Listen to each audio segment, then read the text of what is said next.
Where's your tape? Where's the barrier? Tape. You've been told once already. You've only been aggressive. I'm not being aggressive. Yes, you have. What has that just been assault? I've seen you swing that helmet. Oh, you're going down that sheet, are you? Yes, I am. Right, back to work. Go on. Panic over. Move back away. to work. Move away. You should move me out of the scene if you're not. Yeah, I have. But Right. I'm also pretending you've come back in.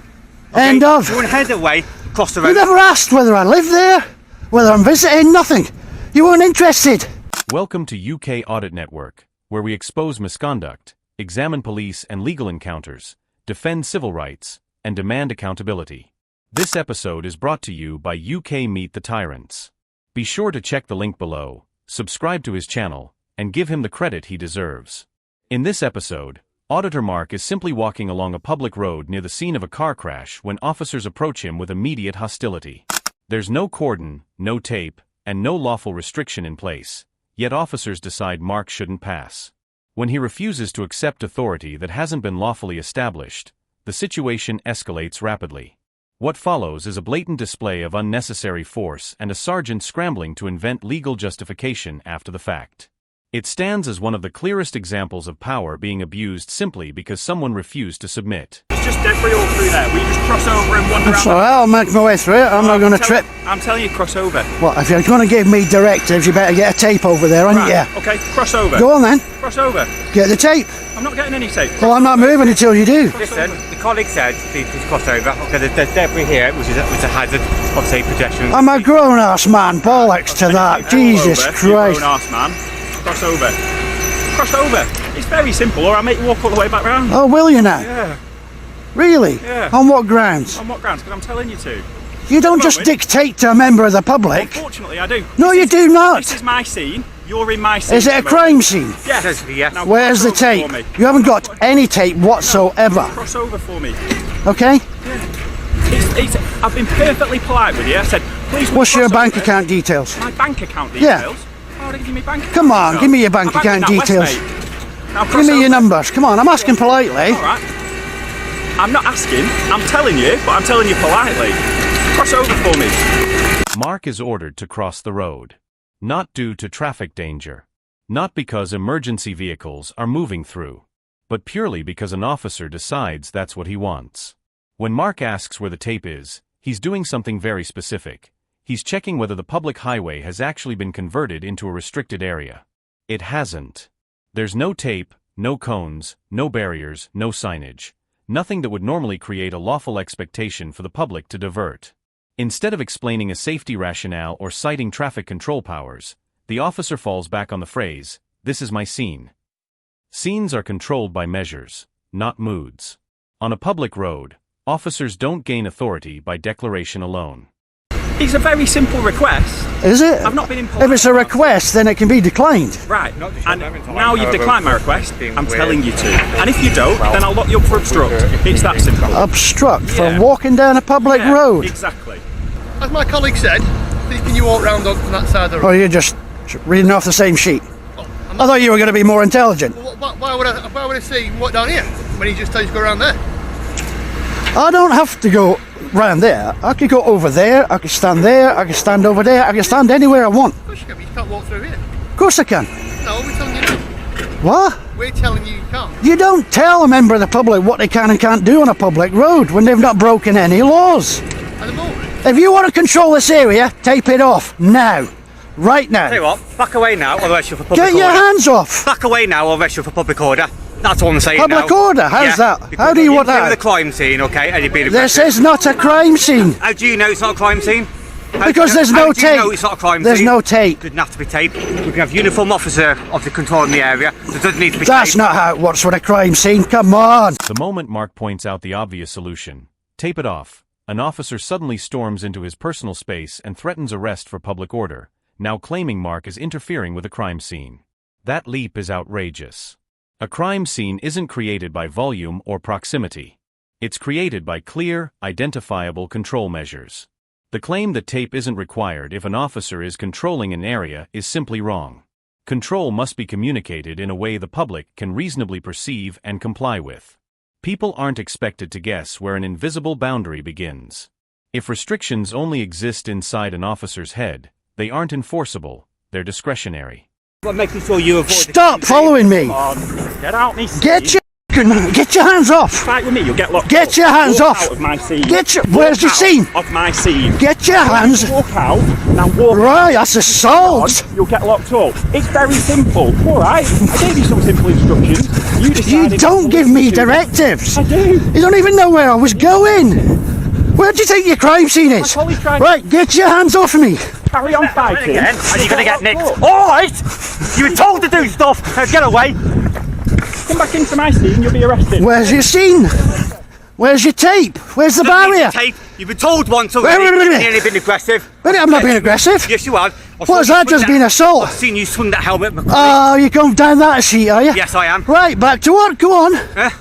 Panic over. Move Back away. to work. Move away. You should move me out of the scene if you're not. Yeah, I have. But Right. I'm also pretending you've come back in. End of. You want to head away, cross the You road. never asked whether I live there, whether I'm visiting, nothing. You weren't interested. Mark is physically pushed back and warned that if he returns to the area, he'll be arrested, despite the fact that no one has defined where that area actually begins or ends. Even after Mark is clearly away, an officer continues telling him to move further on. The message isn't stay out of a defined space. It's keep going until we're satisfied. That's something entirely different. What Mark exposes next is the point they can't recover from. He highlights that officers never ask the most basic procedural questions. Do you live here? Are you visiting? Do you need to pass through? These are standard assessments before restricting movement on a public highway. Instead of establishing necessity, they jump straight to command, and then to force. Do you understand what's happened here? Oh, Do you understand what's let happened me here? guess, see if I can work it out. Has anybody been I'm a injured? bit dumb, Has but how anybody does been she- killed? No. You don't know? No. No, you don't know. No, I do know. You don't know? I do know. How do you know? Because if there was an injury, there'd be tape up. Not necessarily. No. You don't understand. Anyway, me and you're done. You can go back to We are work. done. So if you want to cross over, I'm not crossing anywhere. Otherwise, you'll be coming in.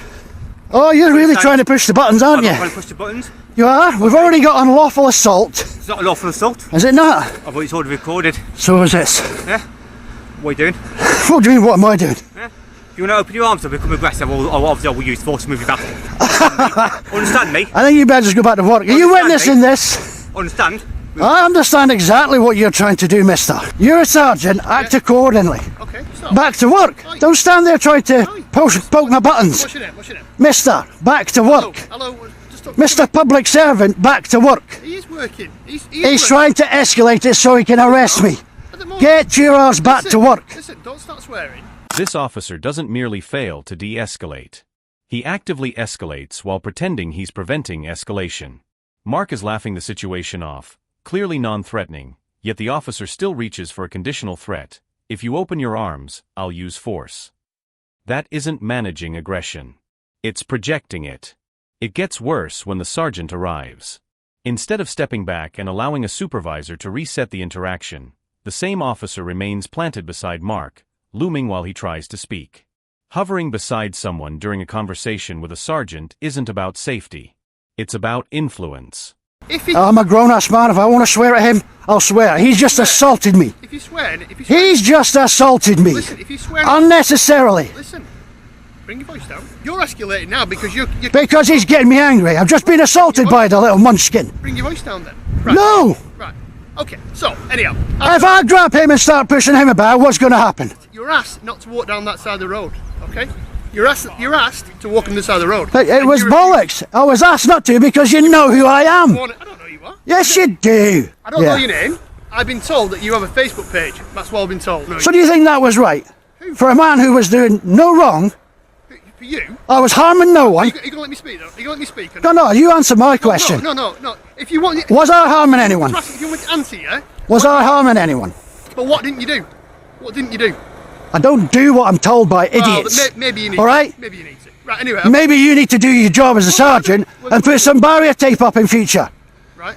so the members of the public don't get unnecessarily and unlawfully assaulted. Right. When you're asked to walk on the opposite side of the road. It's not a big deal. The real problem isn't just what the sergeant says, it's what he chooses to dismiss. Rather than addressing whether enforcement was ever justified in the first place, he reframes the entire encounter as a matter of inconvenience, as though Mark was simply unwilling to take a longer route. And the word he uses exposes everything. Asked. Mark wasn't asked. He was ordered, crowded, physically moved, and threatened with arrest. Calling that an ask isn't a mistake. It's a rewrite. It's the language of damage control, softening what happened so it sounds reasonable after the fact. I'm asking you to stop swearing. It's not against the law to swear at you. It is. No, it's not. It is. No, it's not. Not Case law. No, it's not. really. So Yes. listen, a public order doesn't have to be a person in hearing or sight. Okay, it is the theoretical person. Oh, so now we're making up theoretical people that could be hiding in the bushes, guys. That's what it is. You're a numpty. Come on. Really? Yeah. You need to look at your law then, mate. If that's what you think. Right, anyway. Nowhere in Section 5 have I seen the word theoretical. It doesn't say Nowhere. It doesn't say it in the words. It's in the context of. So the theoretical people, it's hidden in Section 5 as well. Theoretically, it's in there. Is it? You're really that stupid. No, Come on. You're really boring me. Right. In other words, I've beat you. I've won the conversation. No, you're boring me. You're boring. I've beat you. No, you're boring. Psychologically, I've beat you. Review your footage when you. Say goodbye to short ass. I'll catch him again. The exchange that follows is almost surreal. The sergeant confidently claims Section 5 applies because of a theoretical person, an imaginary bystander who might, in his mind, be offended. That isn't a slip of wording. It's a fabrication. Section 5 has never worked on hypotheticals. Mark's laughter isn't mockery. It's the only rational response to hearing a senior officer invent legal standards in real time. Section 5 requires an actual person within sight or hearing who is likely to be caused harassment, alarm, or distress. Not an imagined audience. Not a hypothetical passerby. Not in theory. What ultimately sinks this encounter isn't shouting or physical force. It's how quickly the officers reveal that nothing they're doing has been thought through. Boundaries aren't defined. Powers aren't articulated. Decisions aren't explained in the proper order. Everything runs on instinct and dominance first, justification later. Mark doesn't derail the situation. The officers do, by attempting to control space they never lawfully established and reacting badly when that fact is pointed out. The pattern becomes obvious when you stop isolating moments and look at the flow. Every time Mark asks a basic question, why? Under what power? Where is this written? The response isn't explanation. It's escalation. Push instead of explain. Threat instead of clarity. And when that fails, invented language fills the gap.